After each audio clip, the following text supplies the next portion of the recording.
And he's back. And he's back. The man behind the axe. And he's out of control. He's back. The man behind the axe. And he's wanting your soul. Yes, that's right. 2 seconds. Doesn't exist. They're gonna get my hat. Oh no. Um, this would be Friday the 13th. So for Friday the 13th, we're talking about Friday the 13th. Because Friday the 13th. And so Friday the 13th must be Friday the 13th. By Friday the 13th, I mean Friday the 13th, Friday the 13th part 2, Friday the 13th part 3, Friday the 13th part 4, Friday the 13th part 5, Friday the 13th part 6, Friday the 13th part 7, Friday the 13th part 8, Friday the 13th. Nope.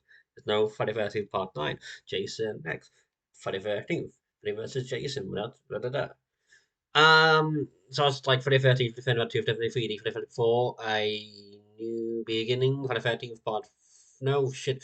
Friday the 13th, Friday the 15th, part 2, Friday the 3, 3D, Friday the 4, final chapter, Friday the 13th, part 5, New Beginning, Friday the 13th, Friday the 13th, part 7, A New Blood, Friday the 13th, part 8, Just Take Manhattan, and it's, I'm speaking my audience now, to be sure, and it's Just Goes to Hell, the final Friday, and it's Jason 10, Jason X, now it's Friday versus Jason, and it's Friday the 13th. Now they're wanting always to bring back, like there's never Hike Alone. There's a bunch of fan films that bring back Jason Voorhees. There's also a Friday the 13th video game, but because of the weird like rights, there's been no other Friday the 13th films recently because again, there's just all hoopla. Like different people own different stuff, so I think like one person owns like the Friday the 13th rights to the name Friday the 13th. Another person owns like a hockey mask. Another person owns a murder, and it's all weird because you need to get people together, and then they're all fucking off to Zimbabwe. One of them's in Mozambique. You can't talk to them. There's no Zoom in Mozambique. What you gonna do? And now what you gonna do? No one can do anything. That's when there's been no ones, and there's been talks about doing this once in like Friday the 13th, like in the snow. Friday the 13th Part 6, Jason Lives, is the only Friday the 13th film. I think it's the only Friday film that actually has children involved in it. Um, and I think that was Friday the 13th Part, yeah, Part 6, Part 7, Part 8, and the final Friday, the Kane Hodder chronology. So Kane Hodder was like, do you know Jason Voorhees once showed up on a chat show? Yeah. Jason Voorhees has been interviewed on a chat show. Kane Hodder, when Kane Hodder played him, was in the Arsenio Hall show. And Arsenio Hall basically had Jason Voorhees on as a guest and interview, well, monologues. An interview kind of implies two people or more speaking. It was more of a monologue. It was more like a questioning monologue where Arsenio Hall was asked Jason a question, nothing. Like like a Penn and Teller, but if Penn wasn't coming to America, and if Teller, if people finally understood Teller's crimes,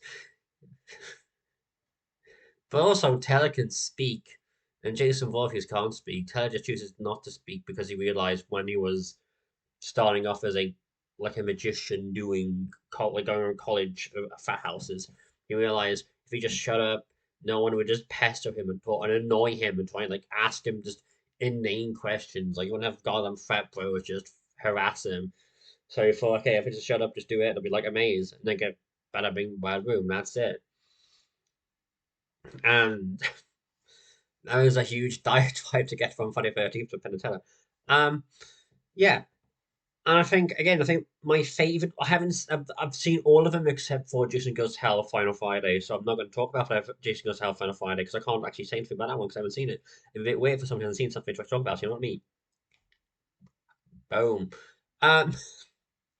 Okay.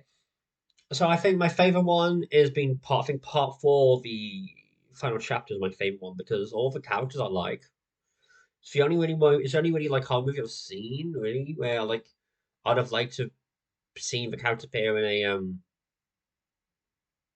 a 80s like in a Porky's type of movie, you know, like this 80s teen comedy.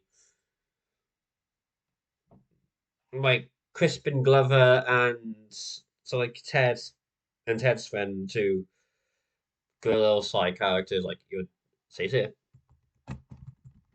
You're a dead fuck. That bit. And then the dancing scene. Originally, I think the reason why Chris Pratt dances so weird to Lion, your love is a lie. Dun, dun, dun.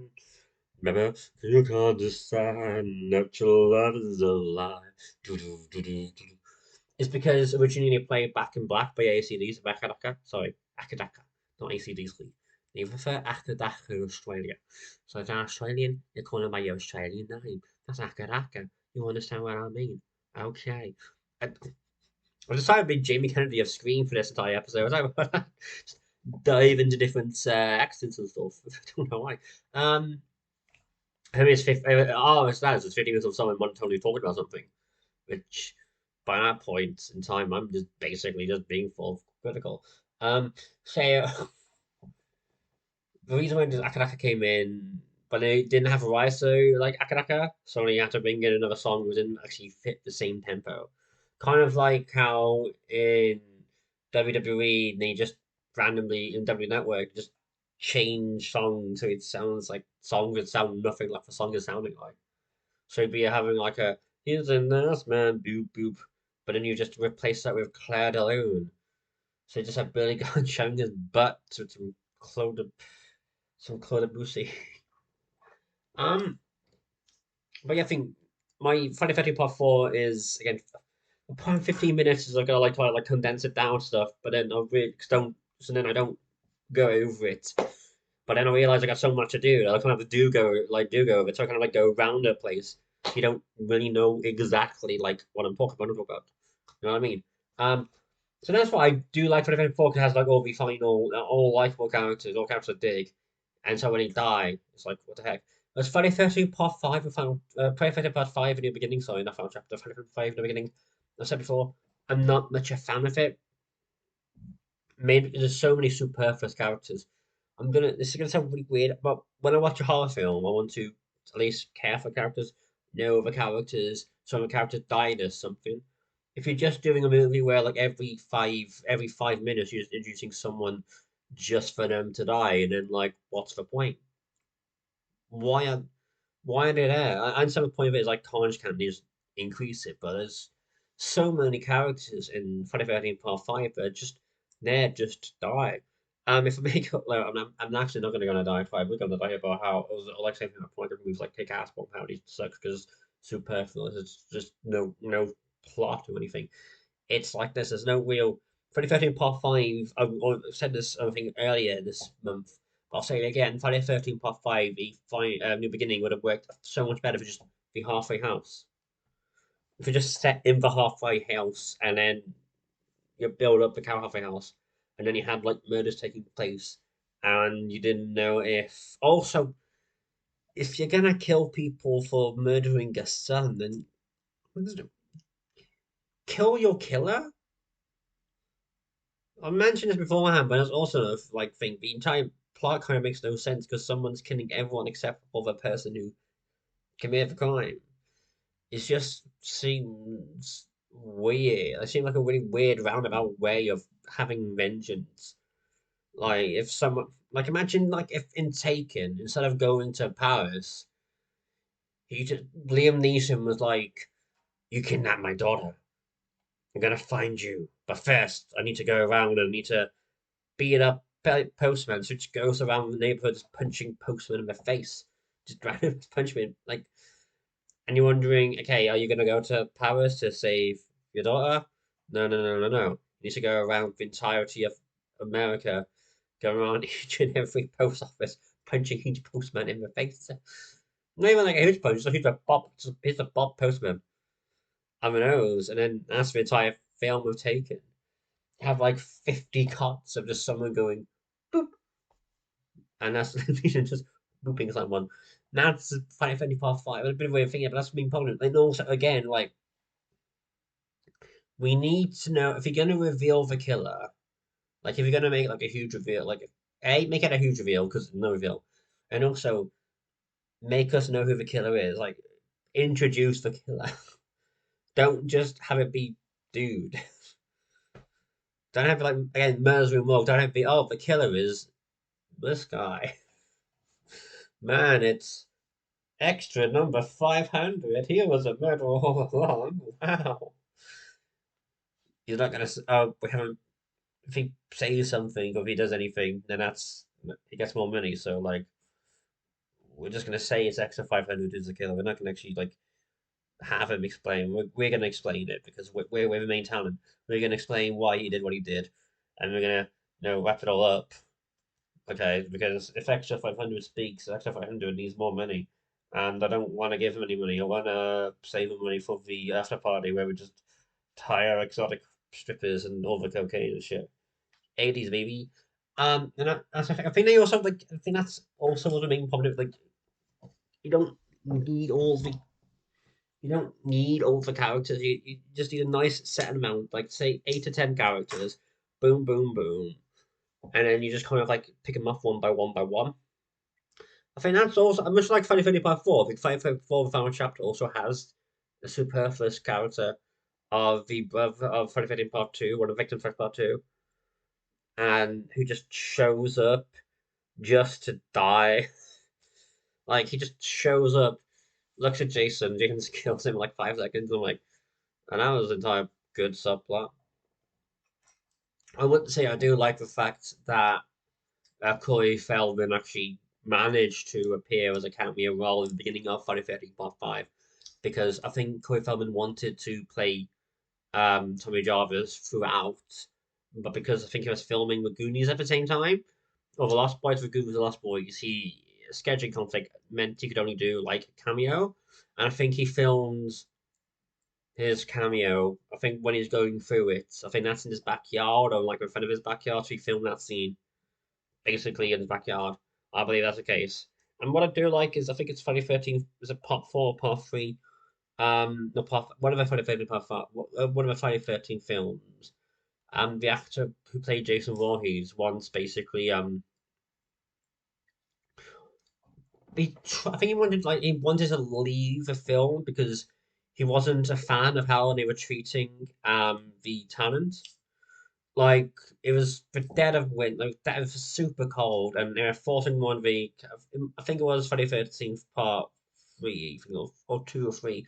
They were forcing one of the characters to one of the actresses to be in the freezing cold, um, in just a bikini for like hours, and the actor who played Travois in that one, he realized that she was getting like hypothermia, so he basically stopped it so he could actually say it. And I think that's why he felt he didn't really like the filming of it.